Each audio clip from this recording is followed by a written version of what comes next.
បាទជំរាបសួរលោកគ្រូនិងមិត្តភក្តិទាំងអស់គ្នាខ្ញុំបាទឈ្មោះចិត្តវិរៈថ្ងៃនេះខ្ញុំ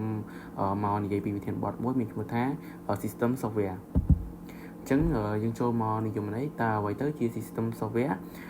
System Software គឺជាកម្មវិធីមួយមូលដ្ឋានមួយដែលមានតួនាទីសម្រាប់គ្រប់គ្រង hardware ទាំងអស់និងបង្កើតបរិស្ថានសម្រាប់ application software ដើម្បីឲ្យ application software ហ្នឹងគឺដំណើរការហើយដូចជាវាដូចជាអ្នកគ្រប់គ្រងម្នាក់ដែលបែងចែកការងារឲ្យ CPU ឬមួយក៏ RAM ឬមួយក៏ hard disk និងឧបករណ៍ផ្សេងៗហើយនិយាយរួមទៅបើសិនជាគ្មាន system software ហ្នឹងទេកុំព្យូទ័រយើងអាចដំណើរការបានទេហើយកម្មវិធីផ្សេងៗក៏យើងអាចដំណើរការបានដែរបើសិនជាគ្មាន system software អញ្ចឹងយើងចូលមកដល់ចំណុចទី2គឺទៅលើមុខងាររបស់ system software អញ្ចឹង system software មានមុខងារសំខាន់ៗដូចជាគ្រប់គ្រងទៅលើ CPU គ្រប់គ្រងទៅលើ memory ឬមួយក៏ RAM គ្រប់គ្រងទៅលើ hard disk ឬមួយក៏ SSD គ្រប់គ្រង keyboard mouse printer ជាដើមនិង hardware ផ្សេងៗហើយមួយទៀតគឺវាអាចផ្ដល់ interface ឲ្យអ្នកប្រើប្រាស់របស់យើងដែលយើងអាចប្រើប្រាស់ទៅលើ application ផ្សេងៗជាដើមឬមួយក៏ការពារប្រព័ន្ធឬមួយក៏ការបង្កើនទៅលើប្រព័ន្ធសុវត្ថិភាពផ្សេងៗនៅក្នុង computer អញ្ចឹងយើងចូលមកដល់ចំណុចទី3ដែលជាប្រភេទនៃ system software អញ្ចឹងប្រភេទនៃ system software ខ្ញុំលើក3ចំណុចមកនិយាយគឺទៅលើ operating system ឬយើងហៅកាត់ថាជា OS ហើយវាគឺជាកម្មវិធី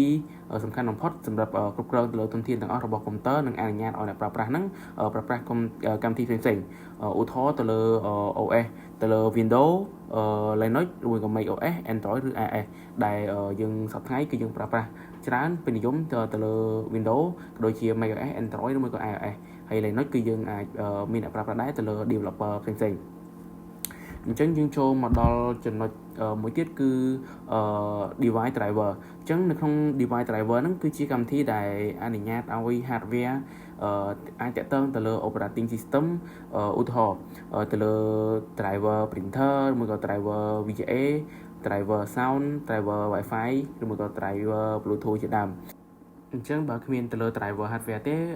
កម្មវិធីមួយចំនួនវាអាចដំណើរការបានទេអញ្ចឹងយើងចូលមកដល់ចំណុចមួយទៀតពាក់ព័ន្ធមួយ utility software អញ្ចឹង utility software ហ្នឹងគឺជាកម្មវិធីមួយដែលជួយទៅលើការថែទាំនិងបង្កើនប្រសិទ្ធភាពកុំព្យូទ័ររបស់យើងឧទាហរណ៍ទៅលើកម្មវិធី antivirus disk cleanup defragmenter backup software ក៏ដូចជា WinRAR ឬមួយក៏ 7zip ដែលយើងប្រើទៅលើកម្មវិធីឧទាហរណ៍ antivirus ហ្នឹងគឺយើងប្រើដើម្បីការពារកុំព្យូទ័ររបស់យើងពីការឆ្លងមេរោគអីផ្សេងៗ disk cleanup ហ្នឹងពាក់ព័ន្ធមួយការសម្អាតទៅលើឯកសារកុំព្យូទ័រពាក់ព័ន្ធមួយឯកសារដែលជាប្រភេទ file មេរោគអីជាដើមហើយក៏ដូចជា WinRAR យើងប្រើទៅលើការដូចជាបំបែកពី zip file មកវិញឬមួយក៏យើងប្រើ file ប្រភេទ file RAR ដែលយើងcompress វាឡើងមកជា file យើងដើម្បីប្រើប្រាស់ឬក៏ file shipping ទៅយើងអាច compress file ហ្នឹងយកមកប្រើប្រាស់បានអញ្ចឹងយើងចូលមកដល់ចំណុចមួយទៀតគឺទៅលើសារៈសំខាន់នៃ system software ហ្នឹងអញ្ចឹងសារៈសំខាន់របស់ system software ហ្នឹងគឺវាជួយឲ្យកុំព្យូទ័ររបស់យើងហ្នឹងមានដំណើរការល្អដើរលឿនជាងមុនគ្រប់គ្រងទៅលើ hardware បង្កើនល្បឿនការការពារមេរោគផ្សេងៗដែលជិះចែកពីបរិបទខាងក្រៅដូចជាការ hack អីជាដើមចឹងទៅអញ្ចឹងមួយទៀតគឺធ្វើឲ្យកម្មវិធីផ្សេងៗវាដំណើរការបានល្អអញ្ចឹងទៅលើទី5គឺយើងនិយាយពីអត្ថប្រយោជន៍អញ្ចឹងអត្ថប្រយោជន៍វាគឺងាយស្រួលប្រើប្រាស់ដំណើរការមានស្ថិរភាពមានសុវត្ថិភាពវាកុំព្យូទ័រហាត់វាច្រើនហើយបង្កើនប្រសិទ្ធភាពការងាររបស់យើងអញ្ចឹងមកដល់ចំណុចទី6ខ្ញុំនិយាយពីគុណវិបត្តិអញ្ចឹង operating system ហ្នឹងវាមានទាំងគុណសម្បត្តិក៏ដូចជាគុណវិបត្តិដូចគ្នាអញ្ចឹងទៅលើគុណវិបត្តិគឺយើងត្រូវការទិញ license វាជាចាំបាច់ហើយ driver ខូចអាចធ្វើឲ្យ hardware ហ្នឹងមិនដំណើរការហើយមួយទៀតfirmware update ខុសអាចនឹងបណ្ដាលឲ្យឧបករណ៍ខូចឬមួយក៏ virus អាចវាយប្រហារ system software យើងបានបើសិនបើមិនបានការពារមានន័យថានៅពេលដែលយើងរៀបចំប្រព័ន្ធការពារហ្នឹងឲ្យបានល្អធ្វើឲ្យ virus ហ្នឹងអាចជិះជ្រែកចូលទៅលើកុំព្យូទ័ររបស់យើងតាមរយៈ file ណាមួយឬមួយក៏យើងប្រើប្រភេទ license ដែល crack ចឹងទៅក៏អាចធ្វើឲ្យមានបញ្ហាប៉ះពាល់ទៅដល់កុំព្យូទ័ររបស់យើងដែរក៏ដូចជាការជិះជ្រែកពីការ hack ឬមួយក៏ការលួចទិន្នន័យឯកសារផ្សេងៗអញ្ចឹងវាទាមទារច្រើនដែរទៅលើ license ក៏ដូចជាការតឡើងទៅលើកម្មវិធី antivirus ជាដើមដើម្បីការពារទៅលើកុំព្យូទ័ររបស់យើងអ ចឹងឧទាហរណ៍ជាក់ស្ដែងនៅពេលដែល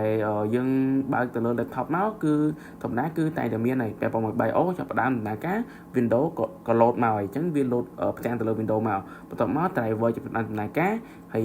ឧបករណ៍ដែលយើងបានដោតជាមួយកុំព្យូទ័រហ្នឹងពាក់ព័ន្ធមួយ mouse keyboard Wi-Fi គឺយើងដំណើរការតាមក្រោយបន្ទាប់មកយើងអាចបើកទៅលើ Microsoft Word ឬមួយ Google Chrome ឬមួយកម្មវិធីផ្សេងៗដែលយើងអាចបើកបង្ហាញបានមួយក៏យើងចង់បើកទៅលើ system software ពាក់ព័ន្ធមួយ application ផ្សេងៗពាក់ព័ន្ធមួយកម្មវិធី Word Excel PowerPoint អីគឺយើងអាចដំណើរការបានតាមក្រោយអញ្ចឹងទាំងអស់ហ្នឹងគឺជាមូលដ្ឋានសម្រាប់យើងនិយាយអំពីទៅលើ system software ហ្នឹងអញ្ចឹងខ្ញុំបានបញ្ចប់ហើយសូមអរគុណអ្នកនរគ្នាដែលបានទស្សនាទៅលើវីដេអូនេះ